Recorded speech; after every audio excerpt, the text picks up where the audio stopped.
awalan salasan wa azil ma ala badanik min qadrin watawaddo kama sabaqa wudu'uka lis-salati ma'a jami'id da'awati wa akhir ghusla qadamaika kaila yasi'ul ma'u. Jika engkau sedang berada dalam kondisi jinabat atau junub dikarenakan mimpi basah atau karena bersetubuh atau jimat, maka bawalah bejana atau ember ke kamar mandi. Pertama-tama basuhlah tanganmu sebanyak 3 kali. Lalu hilangkan semua kotoran yang ada pada kemaluanmu.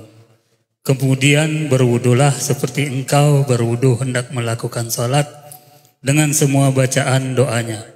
Namun tangguhkan membasuh kakimu supaya air tidak menjadi sia-sia. Bismillah, alhamdulillah.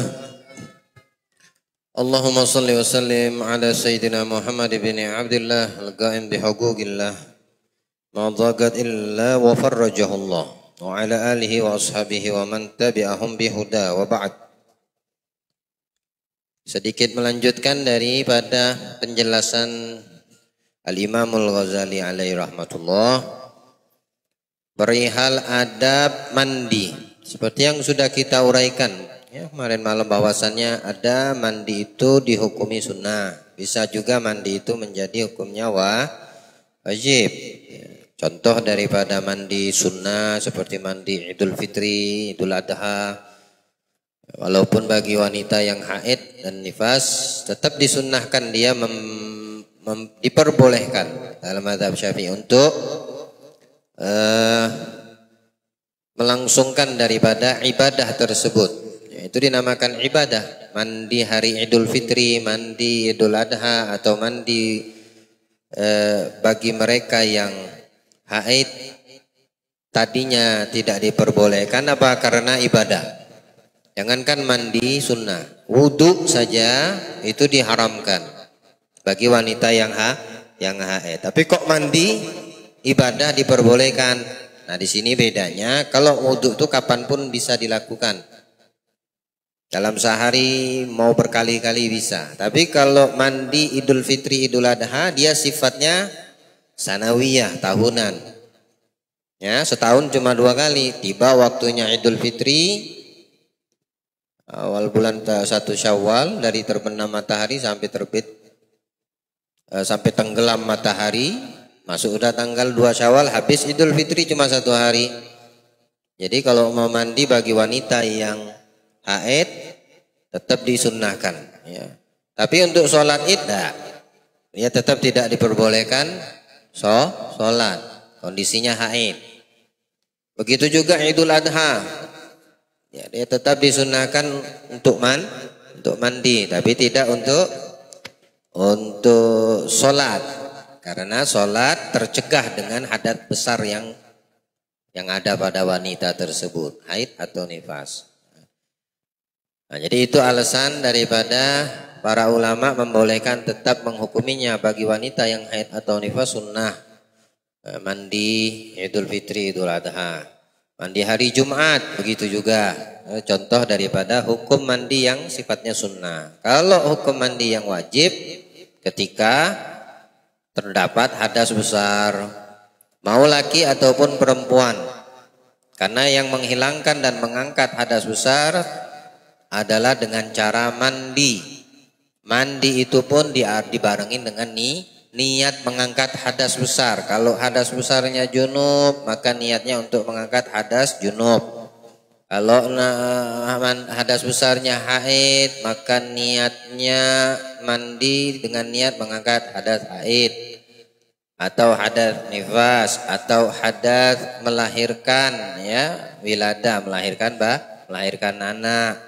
Kalau kebablasan yang haid niatnya junub, niatku mandi junub padahal dia haid. Nah, di sini khilaf ulama. Ada yang mengatakan sah, ada yang mengatakan tidak sah. Tamam. Kalau kebablasan ingatnya setelah mandi.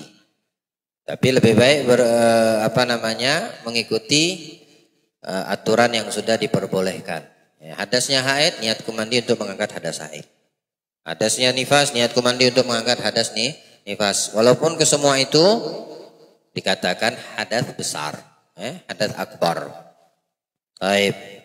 Nah, di antara adab dan sunnah mandi dikatakan di sini oleh Imam Ghazali, bagi yang punya kitab diperhatikan ya, di antara adabnya. Boleh diulangi lagi bacaannya satu persatu biar enak menandai bagi yang punya kitab ya, untuk menandainya atau melingkari.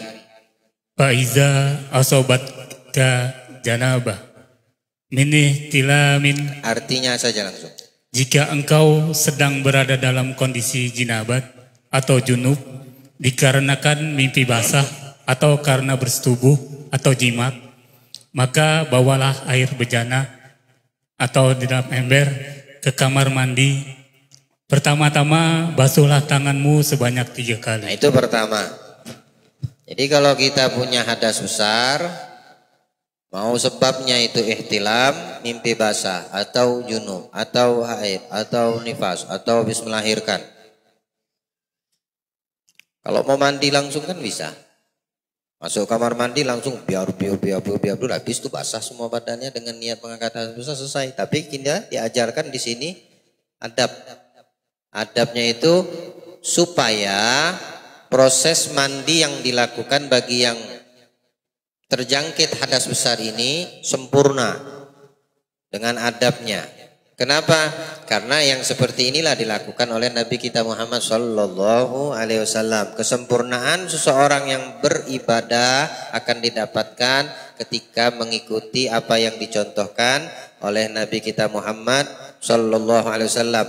Hatta mandi bareng bini. Ya, tidakkah Imam Bukhari menjelaskannya kemarin hadisnya?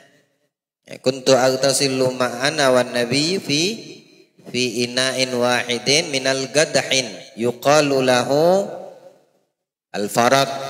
Semalam saya nyebutkan al-gadar, bukan al-faraq. Faraq itu timbangan wadah yang dipakai itu. Tapi sistem mandinya bukan masuk ke dalam di mana air ditampung. Ya, mandinya Nabi dengan Siti Aisyah itu dengan dayung, tetap pakai gayung. Nabi ingin mengajarkan di situ bagaimana kesempurnaan cara mandi mengangkat hadas besar. Nah, disitulah Nabi memberi contoh kepada kita umatnya. Anda yang ngerti cara mandi mengangkat hadas besar, ajarkan kepada istrimu. Ya, jangan alasan malu. Ya. Kalau pengen malu, mandi di kolam renang umum itu lebih malu daripada mandi dengan istri untuk mengangkat hadas besar. Tujuannya mengajarkan, memberitahukan, menyempurnakan proses mengangkat hadas besar yang ada pada istri. Ya. Oh, yang istrinya yang mengerti agama, ya ajarin cara mandi sempurna untuk suaminya kalau suaminya nggak ngerti. Kalau dua-duanya paham, alhamdulillah lebih nyaman lagi, saling memperhatikan, melengkapi. Kurangnya ini, kurangnya itu, caranya yang begini. Ya, sempurnanya dimulai dari sebagian sebelah sini, sebelah situ. Kalau dua-duanya kagak paham, nah itulah fungsi kita diajarkan di sini. Supaya kita tahu dan paham. Bawa wadah yang diisi air, kemudian apa? Cuci tangan 3 kali. Itu pertama. Cuci tangan itu jangan tangannya masuk ke ember yang berisi air. Paham? Ya, cuci tangannya pakai gayung di luar. Atau tangan itu sendiri kalau memang nggak ada gayung dijadikan gayung tapi cucinya di luar. Berapa kali? 3 kali. Ya, baik. Basuhlah tanganmu sebanyak 3 kali, lalu hilangkan semua kotoran yang ada pada kemaluanmu. Nah, bekas daripada kotoran hadas, kalau dia haid berarti darah tuh. Kalau itu hadasnya ihtilam keluar sperma, ya berarti spermanya itu. Dia tidak dihukumi najis, tapi kan sesuatu yang dikatakan menjijikkan. Dalam lughah bahasa Arab, semua yang dinamakan mustaqdar, para ulama fikih mengatakan dikatakan najis, bukan dihukumi najis. Tamam. Kullu mustaqdarin fahuwan najis. Semua yang dianggap jorok, jijik itu bisa dikatakan dinamakan najis. Tapi jangan salah memahami, dinamakan yusamma, bukan yuhkam, bukan dihukumi najis. Sperma itu jijik atau tidak? Menjijikkan enggak? Ayo saya tanya. Paling tidak kalian manggut kepala ada, jijik atau tidak sperma itu? Menjijikkan. Kenapa? Sifatnya mencair, melengket. Andai ada sperma kamu sendiri yang jatuh ke bajumu, ke pakaianmu, ke celanamu, kamu akan berusaha menghilangkan. Kenapa? Merasa jijik, tidak nyaman. Jadi kaidah yang dikatakan ulama fikih di sini, kullu mustaqdarin fahuwan najis, semua yang menjijikkan maka dinamakan najis. Tapi apakah sperma dihukumi najis? Kalau sperma dihukumi najis, ya saya dan kalian semua berasal dari sperma. Contoh lain, ingus. Jijik apa enggak? Najis apa enggak? Dinamakan najis karena kalian sudah menjawab sendiri. Jorok, jijik. Air ludah. Najis atau tidak? Najis dalam bahasa, dalam pengertian lughah bahasa Arab. Tamam. Tapi apakah hukum itu air liur, air ingus itu hukum? Nih sekarang saya tanya hukumnya. Najis? Nah, andai pun dikatakan najis, dia najis yang dimaafkan. Tapi dia sifatnya jijik. Semua yang jijik bisa dikatakan najis. Tapi bukan dihukumi najis. Tidak semua yang menjijikkan dihukumi najis, kecuali kalau memang itu hukumnya najis. Ya. Jadi semua yang menjijikkan bisa dinamakan bagian dari najis, tapi tidak semua yang menjijikkan dihukumi najis. Sperma menjijikkan, dia dikatakan najis. Secara pengucapannya bisa dikatakan najis, tapi tidak untuk dihukumi sperma itu najis. Makanya karena orang mengeluarkan sperma, cara mengangkat hadasnya dengan wudhu atau mandi besar. Mengeluar sperma, mandi wajib atau wudhu? Mandi wajib. Lah, kan keluarnya sperma, kok kencing malah ini kan wudhu? Kencing itu hadas besar atau hadas kecil? Hadas kecil. Tapi diwajibin mandi atau wudhu? Wudhu. Ya. Keluar sperma itu hadas kecil atau hadas besar? Yang wajibnya wudhu atau mandi? Mandi. Kenapa? Karena hukum hadasnya berbeda. Air kencing hukumnya dinamakan hadas kecil, maka tidak perlu mandi. Sperma dihukumi hadasnya besar, maka wajib hukumnya untuk mandi. Begitu cara mengangkat hadasnya. Nah, kalau seandainya kencing diwajibkan mandi, demam semua kita. Tiap hari berapa kali kencing. Ya. Kenapa itu kencing dihukumi hadas kecil? Cara mengangkatnya, menghilangkannya dengan berwudu. Karena itu sifatnya berkali-kali berulang. Semakin banyak ente minum, bakalan kencing. Tapi apa semakin banyak ente minum mengeluarkan sperma? Tidak. Ya. Dan sperma itu sifatnya tidak berulang kali, sebagaimana rutinitas buang air kecil. Dan orang yang mengeluarkan sperma mesti setelahnya lemes. Ya. Lemes tubuhnya. Mandi itu buat lemes atau buat seger tubuh? Nah, itu diantara hikmahnya. Kenapa kencing wudhu? Orang kencing lemes kah habisnya? Nah, keluar kencing batu kali lemes tuh. Habis kencing nggak lemes badan kita. Beda kalau habis mengeluarkan sperma lemes. Nah, lemes ini bisa terangkat dengan cara mandi. Orang kalau habis mandi seger. Orang kalau lemes seger dengan mandi. Tapi kalau kencing nggak bikin orang lemas. Cukup dengan berwudu. Ya. Jadi berwudu masukkan tangan, kemudian bersihkan tempat kotoran di sekitar kemaluan, mau laki atau perempuan. Ya, istinja, bahkan disunahkan sebelum mandi itu buang air kecil. Supaya apa? Supaya kalau dia selesai mandi wajib, tiba-tiba keluar sisa-sisa sperma. maka wajib dia mandi lagi. Takutnya ke situ.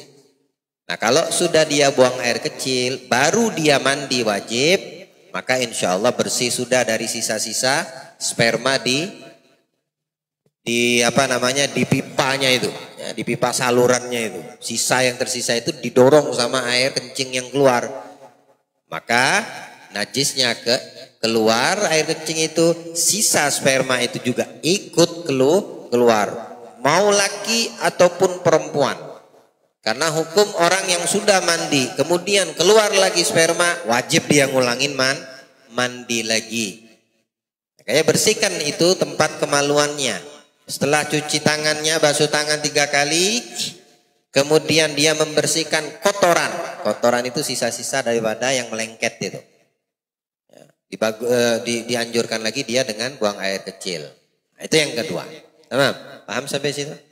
Baik. Kemudian berwudulah seperti engkau berwudu hendak melakukan sholat dengan semua bacaan doanya. Wudu sebelum mandi wajib, sunnah. Kenapa? Karena itulah yang dilakukan oleh Nabi kita Muhammad. Nabi berwudu sebelum beliau melangsungkan mandi. Wudu seperti wudu sholat. Dan sunnah-sunnah wudu yang sudah kita lalui pembahasannya itu juga dilakukan. Setiap basuhan 3 kali, doa-doanya dibaca. Kalau di dalam kamar mandi cukup di dalam hati. Tamam? Ya. Mengulangi basuh, tangan basuh 3 kali, kumur-kumur 3 kali, masukkan air ke hidung 3 kali.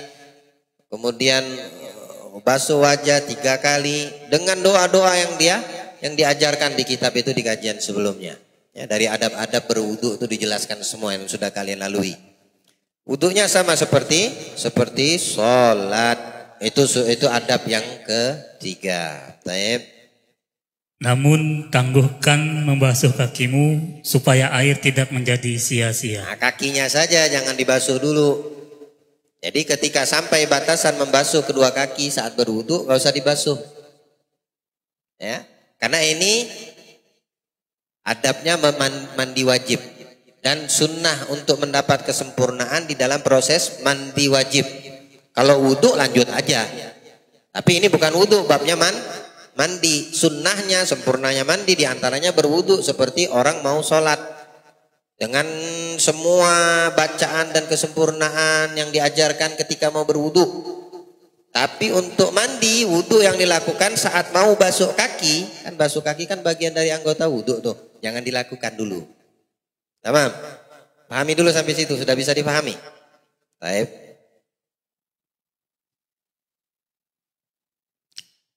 Usai berwudu, tuangkan air ke kepala sebanyak 3 kali. Baru adab yang berikutnya, palanya basahin. Nah, mandilah sekarang. Mandi. Ya. Tapi kalau airnya dingin betul, jangan mulai dari kepala. Mulai dari kaki. Ya. Mulainya dari kaki. Kalau airnya dingin, kalau airnya nggak dingin, biasa, sanggup dia. Air dingin seperti di mana? Seperti orang tinggal di puncak tuh, di Bogor tuh airnya dingin tuh. Ya. Nah, kayak rata-rata di tempat yang dingin, di tempatnya tinggi itu ada water heater mereka setiap rumah tuh, penghangat air tuh. Tapi kalau airnya air hangat nggak apa-apa, mulai dari atas, dari kepala. Baik. Dengan niat menghilangkan hadas besar. Niat saat air itu mengalir di kepala, hati berniat. Ya, niatku mandi mengangkat hadas besar. Mau ente katakan tambah seluruh badan lillahi ta'ala, nggak apa-apa. Karena ketika di dalam hati yang mandi sudah berniat, niatku mandi junub, dianggap. Niatnya itu dianggap.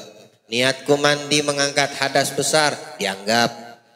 Niatku bertoharo untuk mendirikan sholat juga dianggap seperti niat wudhu tuh. Nawaitu toharota lis sholat. Karena tujuan mengangkat hadas besar di badan ini tujuannya supaya diperbolehkan sholat. Maka di sini para ulama fikih juga membolehkan nawaitu toharota lis sholat.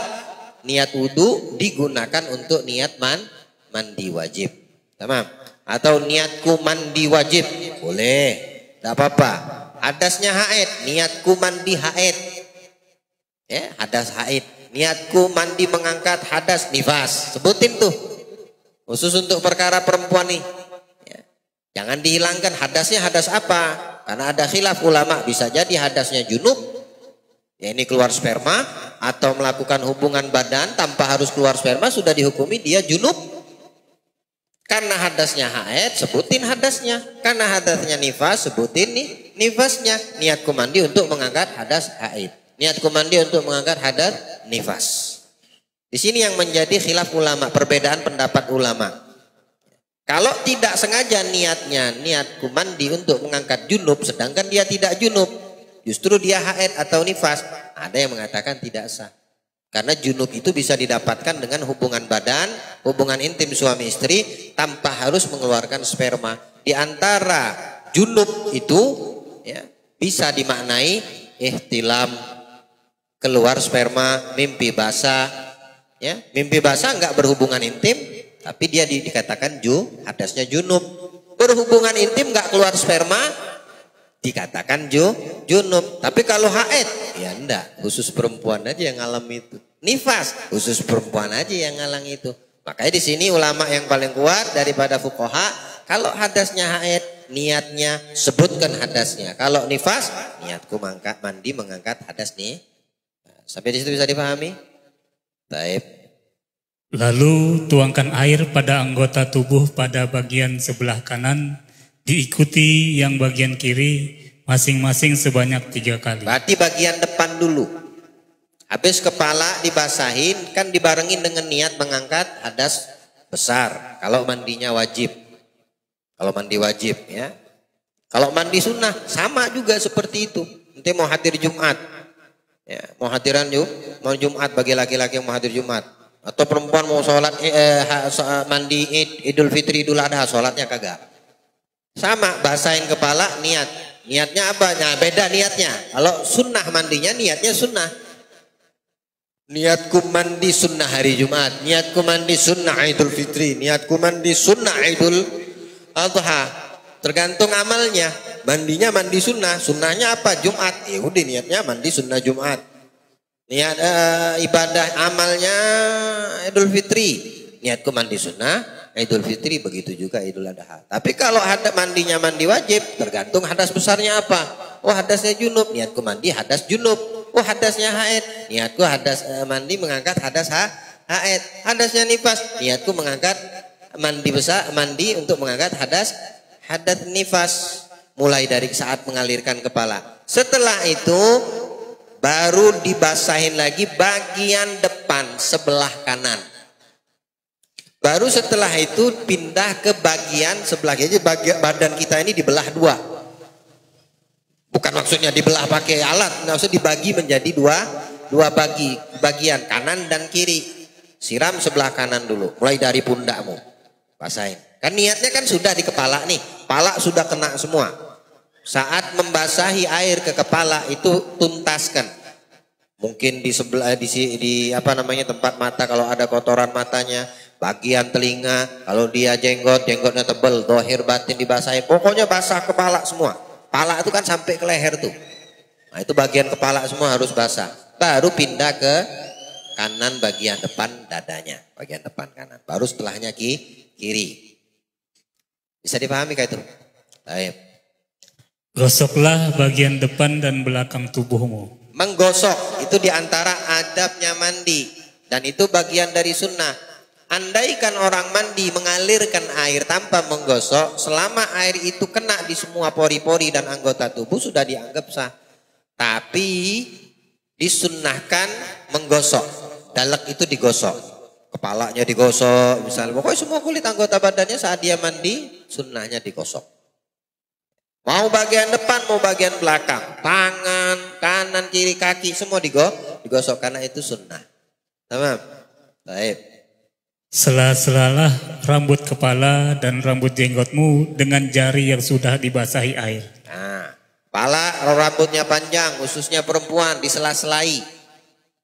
Ya, disela-selain biar kena semua tuh kepalanya. Rambutnya juga dibasahin biar kena sampai yakin semuanya terkena air. Apalagi yang diselai, kalau jenggot laki-laki, mungkin perempuan berjenggot. Ya, disela-selain air tuh biar masuk semua airnya. Mau jenggotnya tipis tebal, kalau urusannya mandi wajib zahir batin. Tamam. Apalagi yang disela-selai anggota badan yang berlipat. Ini biasanya didapatkan, maaf, kalau orang badannya gemuk misalnya. Nah, ini ada yang berlipat. Ya. Nah, ini disela-selain. Apalagi yang berlipat, ketiak. Itu berlipat. Apalagi antara kemaluan depan dan kemaluan belakang. Semua itu bagian berlipat. Nah, itu sunnah untuk disela-selain supaya air sampai kepada itu. Kalau enggak ketutup sama kulit yang berlipat itu. Nah, itu tidak terangkat hadasnya. Di situ tidak terangkat. Sisanya yang terkena air tetap terangkat. Baik. Usahakan air menembus ke lekuk-lekuk tubuh dan akar-akar rambut yang lebat maupun yang tipis. Jangan sekali-sekali menyentuh kemaluan setelah berwudu. Kenapa jangan saat mandi memegang? Bukan menyentuh ya. Maksudnya menyentuh di situ memegang. Karena menyentuh itu tidak membatalkan wudu. Menyentuh itu selain dari telapak tangan. Itu dinamakan menyentuh. Misal kita punya wudu, ya, kemudian terkena kulit. Nah, kulit itu menyentuh namanya. Maka tidak batal wudunya. Tapi yang membatalkan wudu memegang, ya, memegang itu dengan ini telapak tangan, ini megang namanya. Ini saya contohkan. Saya sedang apa sekarang? Kenapa kalian katakan memegang? Karena alat yang digunakan telapak tangan. Sekarang kalau saya balik begini, coba jawab. Saya lagi megang nggak nih? Kenapa menyentuh? Karena tidak dikatakan memegang, megang itu begini, genggam, pokoknya bersentuhan dengan telapak tangan, itu namanya megang. Kalau ini menyentuh, ketemu kulit, kalau babnya kulit, itu namanya menyentuh.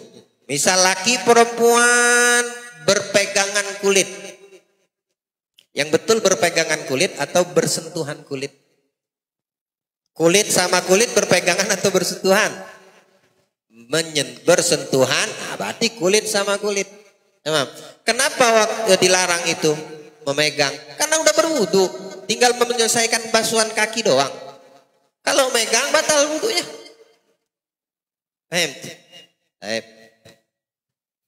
Jika tanganmu sampai menyentuhnya, maka kamu harus mengulangi wudumu. Maksudnya menyentuh, saya ulangi lagi, memegang, bukan menyentuh dengan kulit. Karena menyentuh tidak membatalkan wudu, menyentuh kemaluan maksudnya.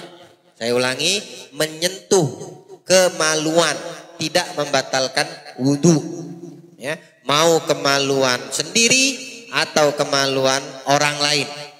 Misalnya dia nyebokin anaknya, anaknya pipis, atau anaknya masih bayi buang air besar, pas dia buang air besar, pemposnya penuh dengan kotoran misalnya. Dia punya wudu, si ibunya mau nyebokin anaknya. Kalau nyebokinnya dengan telapak tangan, itu namanya memegang. Dia punya wudu, batal wudunya. Tapi kalau membersihkannya bukan dengan telapak tangan, ya mungkin dengan kulit. Kulit jari-jari bisa, kan begini memegang. Ya toh? Tapi kalau dia begini caranya, pakai kulitnya nih, batalkah wudu si ibu tadi? Kan kena kotoran, kena apa namanya, kena tempat yang membatalkan wudu itu. Apa? Lubang dubur si bayi yang keluar yang BAB ini tadi, atau kemaluan depannya anaknya pipis, diajarin cebok, dicebokin. Tapi kalau nyeboknya pakai telapak tangan, batal wudu si ibu atau si bapak. Tapi kalau seandainya pakai kulit, tak batal dia punya wudu. Paham? Baik. Yang wajib dari mandi besar ini adalah berniat menghilangkan kotoran atau najis dari tubuh dan membasuh seluruh badan secara sempurna. Baru setelahnya diratakan semua air itu, mulai dari kepala, setelah bagian depan kanan kiri selesai, belakang kanan kiri selesai, baru dihampurkan air secara keseluruhan. Baik. Hal-hal yang wajib dalam berwudu termasuk dalam mandi besar adalah membasuh wajah, membasuh kedua tangan sampai siku, mengusap sebagian siku, mengusap sebagian kepala, dan membasuh kaki hingga ke mata kaki. Terus udah selesai, udah lewat dari tadi kah? Lewat dari bacaan tadi? Sudah lewat. Hai, Bos Yafi. Ya, batasin sampai di situ. Nanti besok insya Allah kita lanjutkan lagi. Nah, kita lanjutkan juga ke kajian Sirah Nabawi. Terakhir kita sudah sampai kepada sampainya Rasulullah dan orang-orang mukmin yang berhijrah ke kota Madinah. Dan ini dalam kajian Sirah Nabawi membangun Nabi Muhammad, Nabi kita membangun masyarakat baru. Di Mekah dimusuhi sama orang musyrik, orang kafir Quraisy. Sampai di Madinah, apakah Nabi lolos dari kejaran musuh yang ada di Mekah? Tidak. Justru Nabi dihadapkan dengan musuh yang baru. Dari siapa? Dari kalangan orang-orang yang tidak beriman. Mau itu Yahudi ataukah Nasrani. Jadi Nabi sekarang dengan pindahnya hijrahnya ke Madinah itu dikepung dua sisi bahkan. Ya. Nabi itu di dua sisi. Dari sisi satu penduduk Quraisy Mekah. Dari dalam dan sekitarnya sendiri orang-orang bangsa Yahudi.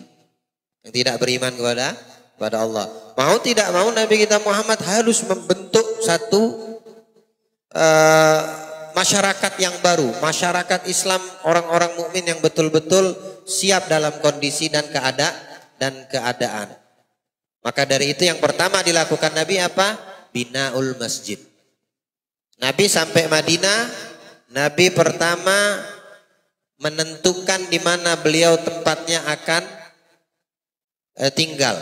Oh, ternyata onta yang membawa Nabi itu berhentinya di depan persis rumah Abu Ayyub Al-Ansari. Bilang Nabi, ya di situ kita bangun rumah.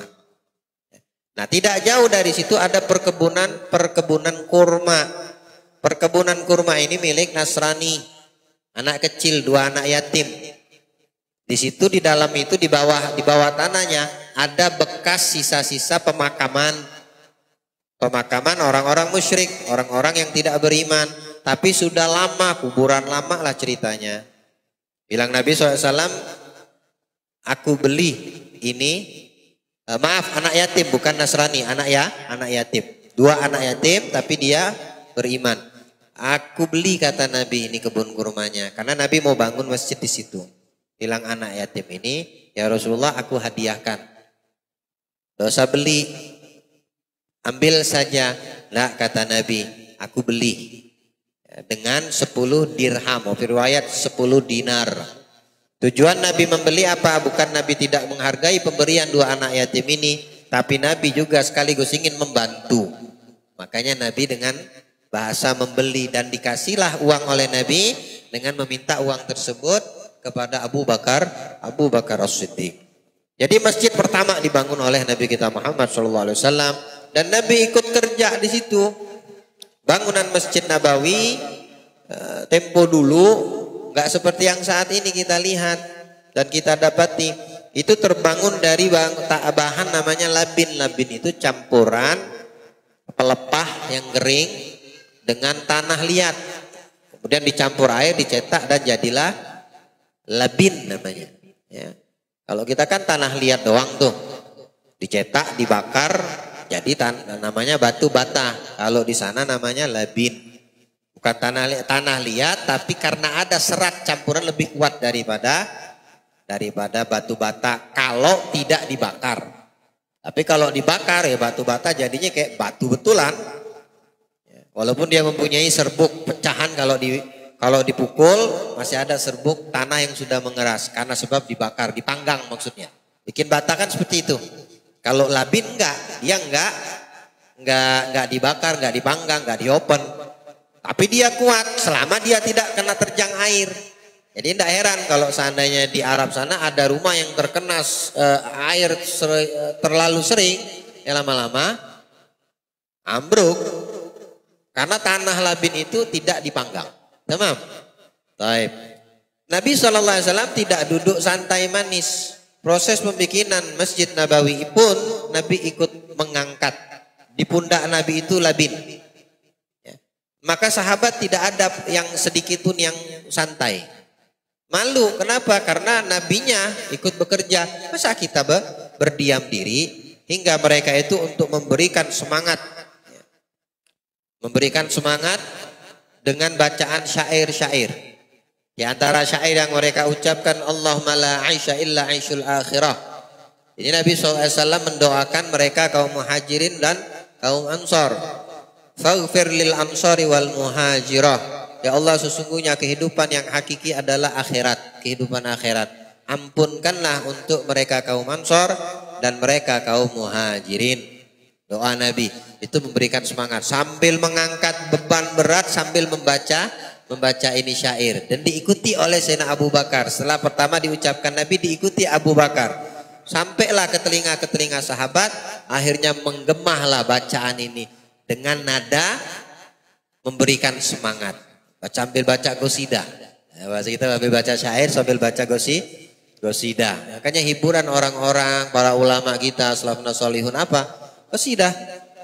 Karena di dalam qasidah itu ada sir yang memberikan semangat, membangkitkan ruh yang tidur, yang pingsan jadi bangun lagi, jadi semangat lagi kayak gitu.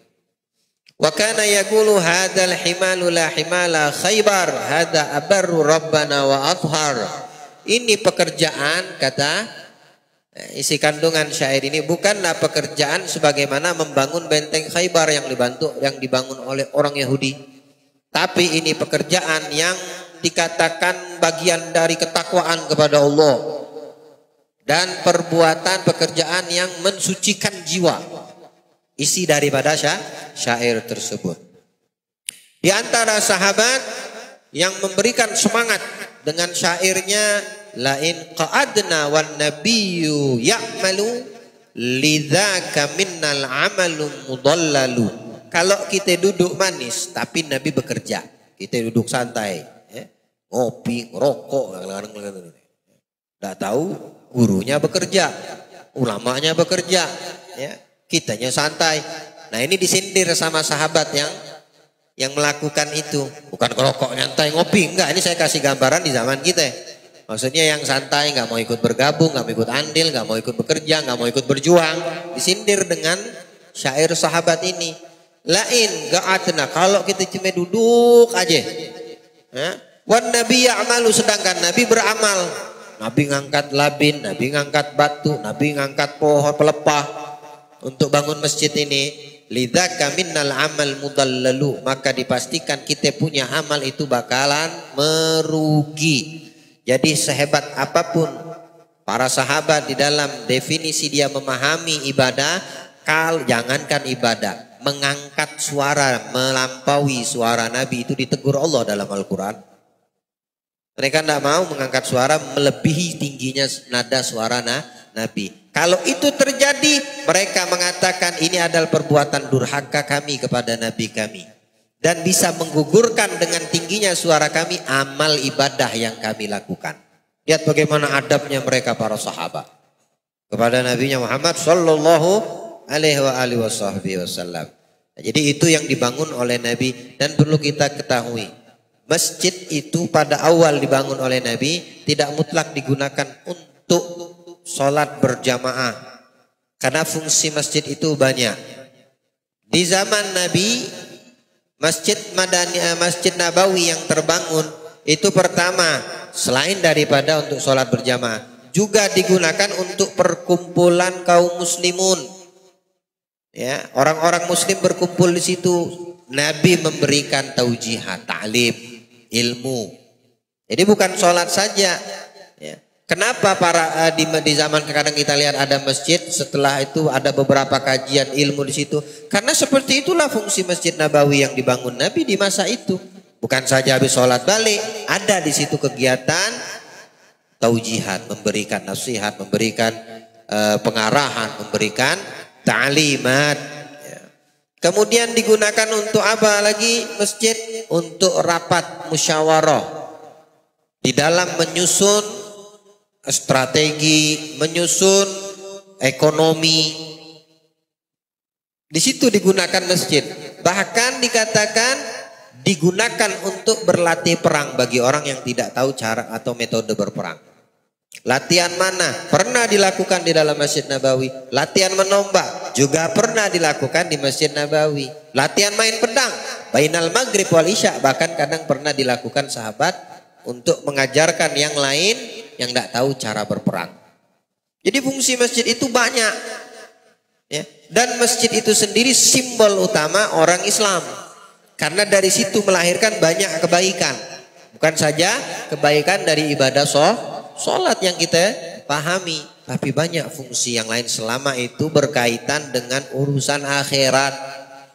Ya, tapi tidak pernah dilakukan terdengar dari hadis atau sirah Nabawi yang mengatakan masjid digunakan untuk bisnis. Untuk bahas masalah duniawi. Tidak. Justru Imam Ghazali mengatakan di antara makruh bagi orang yang berada di dalam masjid berbicara urusan dunia, membahas urusan kerja. Itu makruh kalau di dalam masjid. Bahkan kalau sebagian ulama mengatakan kalau ada orang yang berjualan di dalam masjid, doakan jualannya nggak laku. Doakan jualannya kagak laris. Kenapa? Kalau jualannya laris, besok bakal banyak yang buka stand di dalam masjid. Maka doakan dagangannya kagak laku, ya. Nah, itu tahapan pertama. Karena ini Nabi ingin membentuk masyarakat baru di Madinah ini. Yang kedua dilakukan Nabi apa? Mu'akhah bainal muslim, mengikhwahkan, mempersatukan bainal muslimin. Jadi kaum muhajir dan ansor itu dipersatukan oleh Nabi Shallallahu Alaihi Wasallam. Bahkan belum turun ayat yang bercerita tentang pembagian ahli waris, itu kaum muslimin itu mendapatkan waris lain daripada ahlul bait. Hingga turun ayat yang mengutamakan wa ulul arham ba'duhum aula bi ba'din. Yang berhak menerima waris itu orang dekat saja. Nah, baru di sini didetailkan siapa saja yang menerima waris. Dulu nggak ada ikatan darah menerima waris. Sahabat yang dipersatukan sama Nabi dari kalangan muhajir ataupun orang ansor. Orang ansor ini orang yang berada, orang yang berduit, orang yang punya kebun, orang yang punya harta. Walaupun ada sebagian daripada mereka juga fuqara. Tapi muhajirin, iya kayanya sebagian waktu masih di Mekah. Ketika diusir, apa yang mereka bawa? Yang mereka bawa cuma Allah dan Rasul, imannya, yakinnya, Islamnya, harta bendanya, rumah mereka digasak sama orang musyrik di Mekah. Abu Sufyan ngambil rumah fulan, Abu Jahal ngambil harta dan berikut perangkat yang ada di dalam rumah fulan. Mereka itu cuma bawa seadanya waktu dari Mekah menuju ke Madinah. Jadi orang Ansor yang banyak kelebihan, orang Muhajirin banyak kekurangan.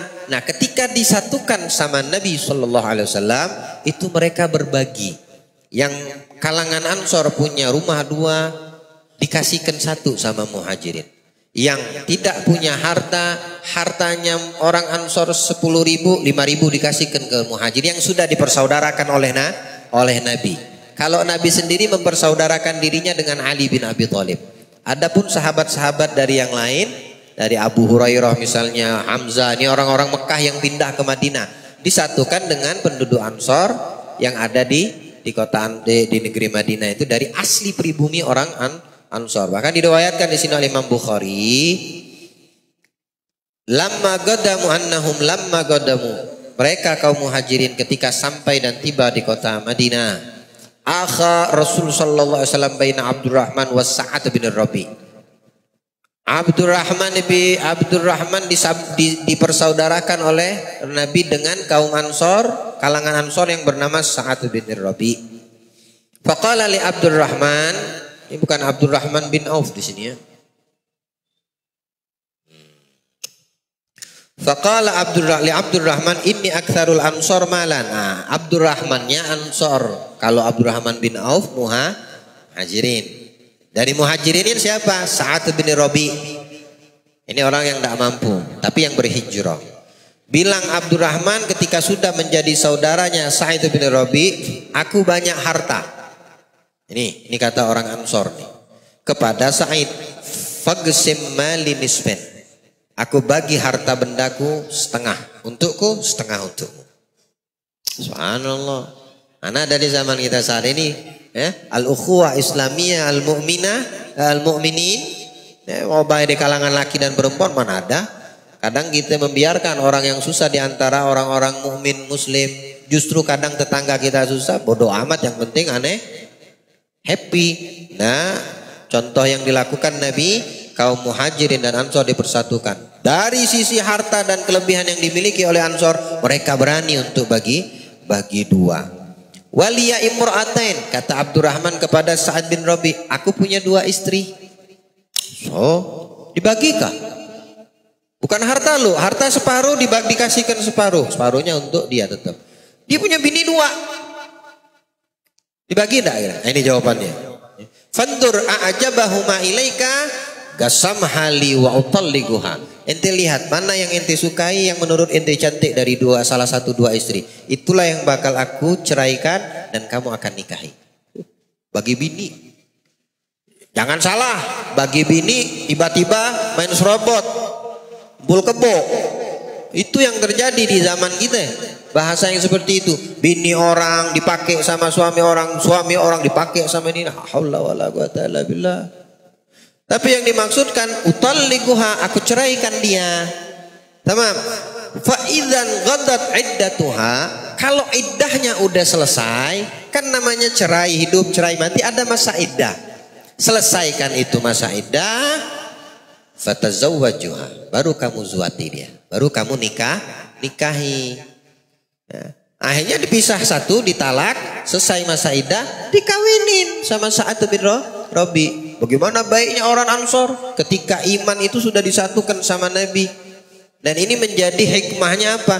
Pelajaran untuk kita sendiri. Khususnya kita bicara di Tarakan. Kalau iman mukmin yang ada, Islam Muslim yang ada di sini satu, bukan jasad doang, imannya. Persatuan iman itu lebih kuat daripada persatuan persaudaraan secara kandung justru. Iman yang mempersatukan. Kalau iman yang sudah menyatu, maka tidak ada kekhawatiran.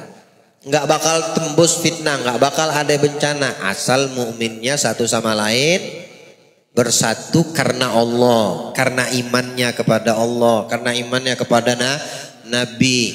Nggak ada permusuhan, nggak ada kebencian. Kenapa? Kalau dia musuhi berarti dia musuhi diri sendiri. Kalau dia membenci berarti dia membenci diri sendiri. Kalau dia menyakiti, ya sama saja menyakiti dirinya sendiri. Tapi lihat keadaan yang terjadi di tengah-tengah kita. Yang satu menjelekkan fulan, yang satu menjelekkan fulan. Bukan ke persatuan iman yang seperti itu. Ya. Iman itu ada hakikatnya. Ya, hakikat itu sudah dikasih tahukan oleh Nabi kita Muhammad melalui peristiwa-peristiwa yang dialami oleh para sahabat. Harta dibagi 2, bini dibagi dengan aturan yang ditetapkan dalam Islam. Ya, diceraikan, dihabiskan iddah, baru dikawinkan. Qala barakallahu lak fi ahlik wa malik. Maka berdoalah Sa'ad bin Rabi selaku muhajir yang tidak mampu, dikasih harta, tidak punya bini, dikawinkan sama salah satu bini setelah diceraikan dan masa iddah, dan dia berdoa semoga Allah memberkahi engkau, memberkahi keluargamu, dan memberkahi hartamu. Didoakan ini Ansor. Wa aina suqikum, mana kau punya pasar? Ya, ternyata kalau urusan harta ditolak sama Sa'ad bin Rabi. Bini yang ditawarkan juga ditolak. Bukan dinikahin. Kalau seandainya mau dinikahin bisa karena sudah ditawarin, ternyata ditolak. Gak mau dia. Ya. Ente mau ini harta ambil. Apa diterima? Enggak. Ini belum selesai hadisnya. Anak punya 2 bini, mana yang ente suka? Anak ceraikan, habiskan masa iddah, kawin nih. Dua-duanya ditolak.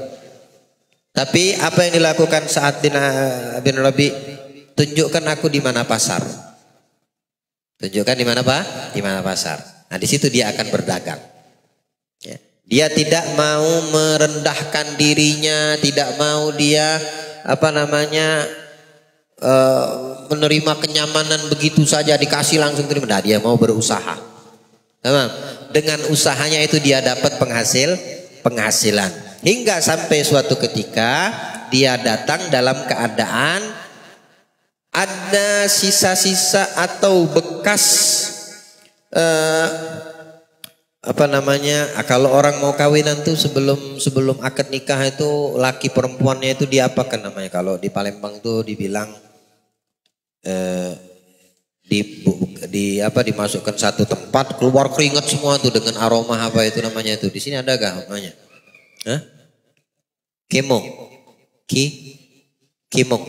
T. Nah itu. Ya, petangas, kalau orang Palembang itu ditangas. Kemudian ini kan enggak, perempuan sama laki-laki itu kadang dikasih henna ya.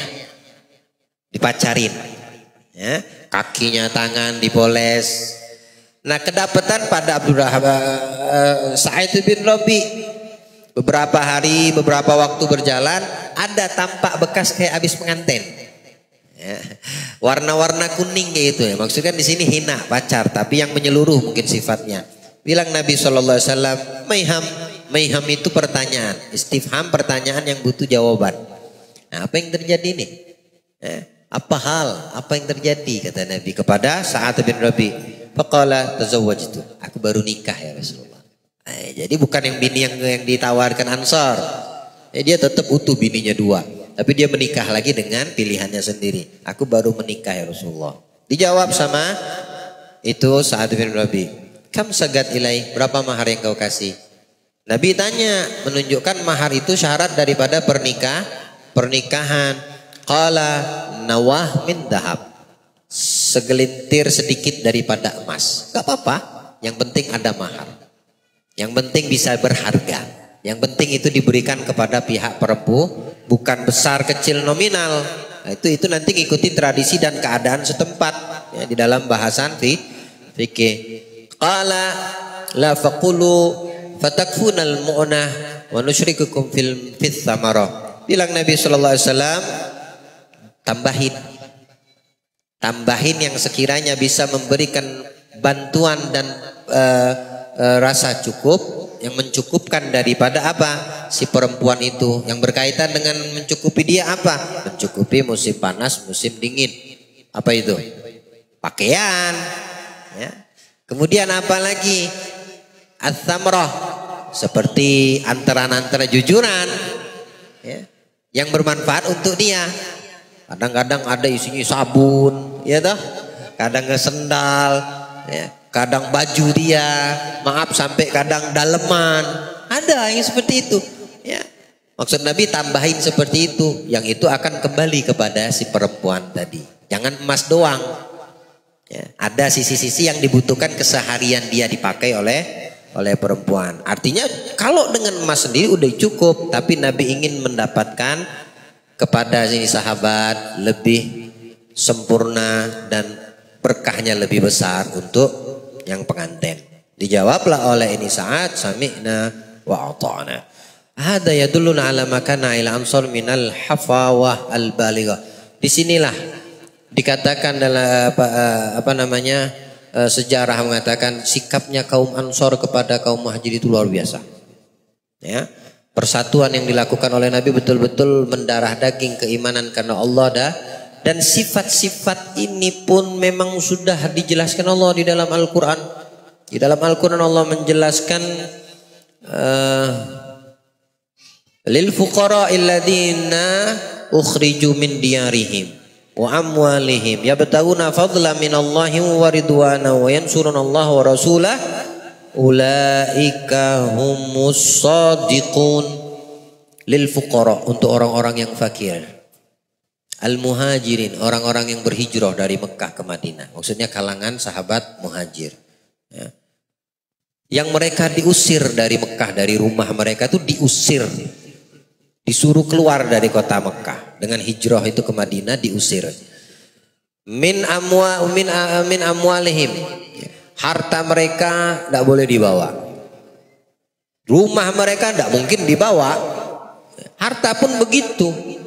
Ukhrijat min diyarihim wa amwalihim. Mereka lakukan, mereka berani lakukan. Tujuannya apa? Tidak lain ya betaguna fadlan minallahi wa ridwana, untuk mendapatkan ridhonya Allah, untuk mendapatkan rahmatnya Allah, perhatian dari Allah. Gak apa-apa rumah anak tinggal, gak apa-apa harta anak tinggal, yang penting Allah ridho sama anak.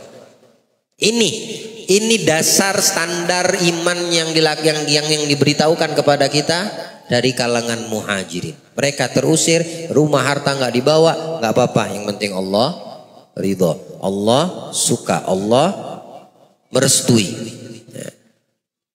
Tujuan mereka apa? Yansuru wa yansurunallaha wa rasulah. Mereka untuk memenangkan agama Allah. Mereka berhijrah meninggalkan yang mereka cintai, yang mereka miliki untuk memenangkan agama Allah dan Rasulnya. Sifat itu kata Allah, ulaika humus shadiqun. Itulah orang-orang yang jujur. Orang-orang yang betul, orang-orang yang benar.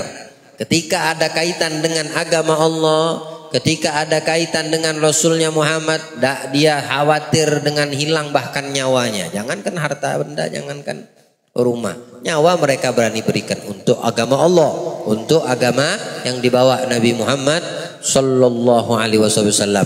Walladzina tabawwa'ud dara wal imana min qablihim yuhibbuna man hajara ilaihim. Dan mereka yang asli daripada penduduk kota Madinah, siapa? Kaum Ansor. Dan beriman, mereka beriman kaum Ansor. Yuhibbuna man hajara ilaihim. Mereka itu sangat menyukai orang-orang yang berhijrah kepada mereka. Ansor sangat mencintai, menyukai kaum muhajirin yang berhijrah kepada mereka ke kota Madinah. Wala yajiduna fi sudurihim hajah. Tidak ada kecemburuan dari kaum Ansor terhadap kaum muhajirin. Saat Nabi membagikan harta rampasan perang dari hasil Khaybar, rampasan harta Khaybar, itu kebanyakan dikasihkan Nabi kepada orang-orang kaum muhajirin. Dikatakan cuma 2 Ansor yang miskin, fakir dikasih sama Nabi. Sisanya nggak dikasih sama Nabi. Apakah mereka menuntut kaum Ansor? Enggak. Allah mencerminkan sifat mereka di dalam Al-Quran. Wala yajiduna fi sudurihim hajatan mimma utu. Dari apa yang didatangkan. Nabi yang bagi. Kami tidak dapat apa-apa. Nggak ada urusan sama kami, kata Ansor. Nggak ada dengkot, nggak ada dengki, nggak ada protes, nggak ada. Ya Rasulullah, kok kami nggak dapat? Kami kan ikut perang. Nggak ada. Ini luar biasanya Ansor. Terhadap yang didatangkan mereka tidak dapat, nggak apa-apa. Bahkan justru kata Allah, wa yu'thiruna ala anfusihim walau kana bihim khassasah. Mereka lebih mengutamakan muhajirin daripada dirinya, padahal diri mereka butuh. Lihat dikatakan Allah tutup dalam Al-Qur'an dalam ayat itu, wa may yuqa syuhha nafsihi faulaika humul muflihun. Barang siapa yang dijauhkan Allah dari sifat kikir pada dirinya, maka itulah orang-orang yang beruntung. Ya. Nah kita kan tidak mendapati orang-orang muhajirin, kita kan nggak ngedapetin orang-orang Ansor. Kita tidak bisa memberikan harta benda menolong mereka kaum muhajirin dan Ansor. Lalu bagaimana sikap kita? Paling tidak pertama kita sudah tahu sifat mereka mulia di dalam Al-Quran, binasil Quran. Ya. Baik dari muhajir ataupun apalagi Ansornya.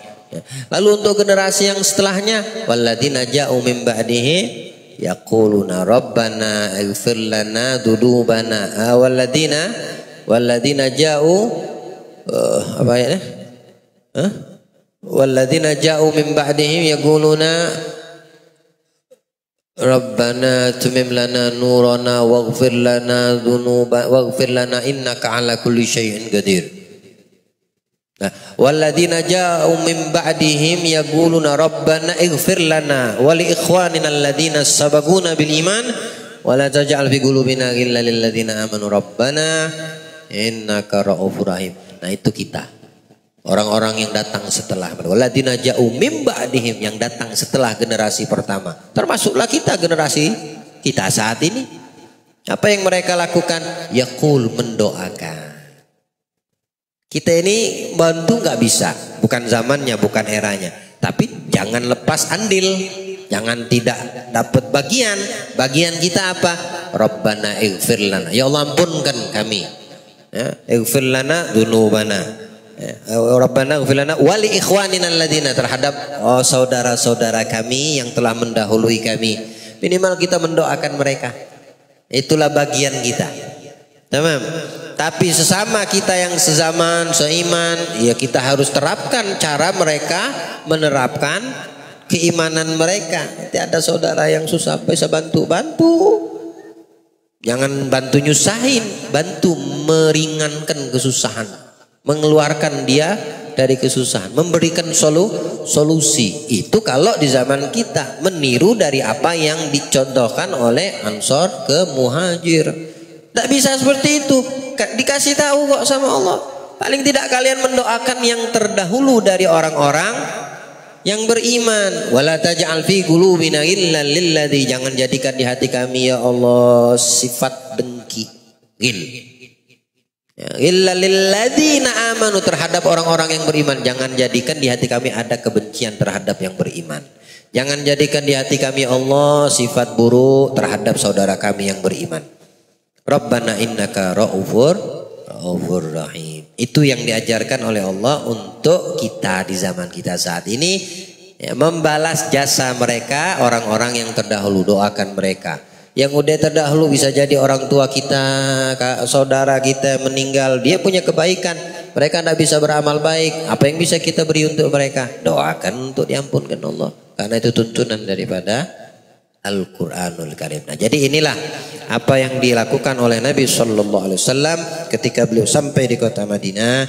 Nah, insya Allah kita akan lanjutkan lagi di pertemuan yang akan datang, ya, daripada kajian kita pada malam hari ini.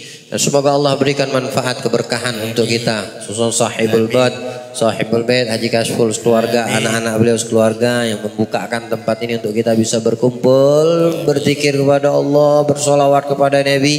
Allah berkahi keluarganya dunia wal akhirah insyaallah. Amin ya rabbal alamin. Dan Allah jadikan kita insyaallah hamba-hamba yang senantiasa bertambah kecintaan kita kepada Allah dan Nabi Muhammad sallallahu alaihi wasallam. Terampunkan dosa kita, terangkat derajat kita, dimaafkan semua kesalahan yang ada dan kekurangan dan kekhilafan yang ada pada kita. Amin amin amin. Allahumma amin. La tahramna khaira ma indaka li syarri ma indana fadlan wa ihsana. Allahumma inna rahmataka awsa' min dhunubina wa rahmataka arja' indana min amalina. Rabbana atina fid dunya hasanah fil akhirati hasanah wa qina adzabannar. Rabbana ighfir lana wa li ikhwanina alladzina sabaquna bil iman wa la taj'al fi qulubina illa lil ladzina amanu. Rabbana innaka ra'ufur rahim. Wassallallahu ala sayyidina Muhammadin wa alihi wasallam. Alhamdulillah rabbil alamin. Ini surat Al-Hasyr. Kata Nabi sallallahu alaihi wasallam, diriwayatkan oleh sahabat Anas bin Malik. Kalau Rasulullah SAW, anna Nabi sallallahu alaihi wasallam qala man qara'a surat Al-Hasyr ghafarallahu min dunubihi ma taqaddam wa ma ta'akhkhar. Siapa orang yang mengamalkan membaca surat Al-Hasyr setiap hari, ya, dari awal sampai akhir, maka Allah akan ampunkan dosanya yang terdahulu dan yang akan datang. Yang akan datang dijaga dia dari perbuatan dosa. Kalau dia mati di hari itu, maka dia mati dalam keadaan husnul khatimah. Di dalam riwayat yang lain Nabi mengatakan, siapa orang yang membaca 3 akhir atau 4 akhir terakhir surat Al-Hasyr. 4 surat terakhir. Ente nggak bisa baca dari awal sampai akhir setiap hari, minimal jangan tinggalkan 4 terakhir surat ini Al-Hasyr, ya. Saya ulangi, surat Al-Hasyr. Apa keutamaan 4 terakhir surat ini? Kata Rasulullah, dia akan dimohonkan ampunan dari malaikat kepada Allah untuk yang membaca ini sebanyak 70.000 malaikat. Gimana bacanya satu surat? Baca sedikit surat terakhir aja dimohonkan 70.000 malaikat agar mengampunkan dosa yang baca. Apalagi keutamaannya, kalau lagi hamil dimudahkan Allah untuk proses melahirkan, ya. Apalagi diantaranya dijauhkan Allah, dilindungi dari syaitan dan jin yang ingin menghancurkan atau menggodanya. Ini keutamaan daripada surat Al-Hasyr. Banyak lagi, ya. 4 ayat yang terakhir, lau anzalna hadzal Qur'an ala jabalin la ra'aitahu khashi'an mutasaddian min khasyatillah wa tilkal amsal nadribu lin-nasi la'allahum yatafakkarun. Wallahu alladzi la ilaha illa huwa alimul ghaibi wasyahadati warrahman warrahim. Wallahu alladzi la ilaha illa huwal malikul quddus salamul mu'minul muhaiminul azizul jabbar mutakabbir Subhanallah amma yusyrikun wallahul khaliqul bari'ul musawwiru lahul asmaul husna sabbihu lahu ma fis samawati wal ardi wa huwal azizul hakim. Yang istrinya hamil amalkan. Mendekati mau lahiran baca ini terus berulang. Ya bacanya kalau udah hafal enak. Tinggal baca, nggak perlu pegang Quran lagi. Yang mau lahirkan ya. Kalau lagi hamil sering baca ini. Yang bisa baca satu surat bagus lagi, full satu surat. Ini ayat menceritakan tentang peperangan Khaybar, penaklukan Khaybar, hancurnya orang Yahudi, terusirnya Bani Nadir. Nanti masuk kita ke babnya. Semua ini menceritakan daripada kisah-kisah sejarah Nabi Sallallahu Alaihi Wasallam. Allah berikan pemahaman untuk kita insya Allah. Dan apa yang kita dengarkan Allah mudahkan untuk mengamalkan insya Allah. Sallallahu alaihi wasallam Muhammadin wa alihi wasallam. Walhamdulillahi rabbil alamin. La ilaha illallah al-mawjud fi kulli zaman. La ilaha illallah al-mawjud fi kulli zaman. La ilaha illallah al-ma'bud fi kulli makan.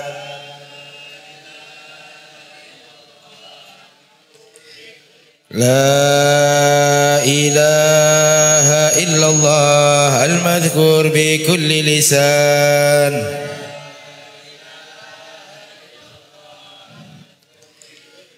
لا إله إلا الله المعروف بالإحسان.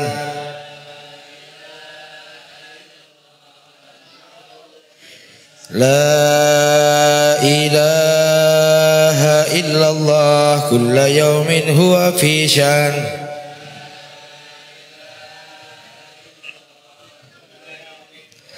لا إله إلا الله الأمان الأمان من زوال الإيمان ومن فتنة الشيطان يا قديم الإحسان كم لك علينا بالإحسان إحسانك الكريم يا حنان يا منان يا رحيم يا رحمن يا غفور يا غفار اغفر لنا وارحمنا وأنت خير الراحمين وصلى الله على سيدنا محمد.